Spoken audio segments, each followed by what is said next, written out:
সে খরার সময় অনেকেই পুকুর, খাল, বিল, জলাশয় পানি সেচে মাছ ধরে। এটি ছিল একদিকে রোমাঞ্চকর, অন্যদিকে কষ্টকর কিন্তু আনন্দদায়ক অভিজ্ঞতা।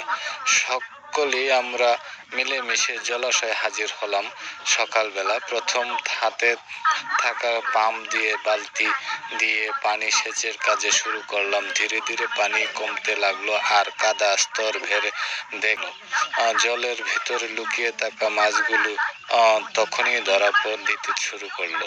শাপলা, শালুকের ভেতর লুকিয়ে থাকা কই, শিং, মাগুর মাছ একে একে ধরা পড়তে লাগলো।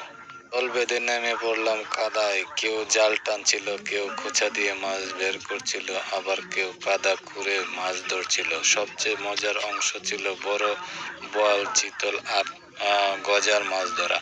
কিন্তু মাছ ধরার নিচে এক ভালোভাবে লুকিয়ে ছিল, সে খালি হাতে ধরে বেশ বেগ পেতে হয়েছে। এই অভিজ্ঞতা শারীরিক পরিশ্রম হলেও দলবদ্ধভাবে কাজ করা, হাসি ঠাট্টা আর কাদায় গড়াগড়ি খাওয়া এবং সার্থক করেছে। এটা সত্যি এক স্মরণীয় মুহূর্ত হয়ে থাকবে।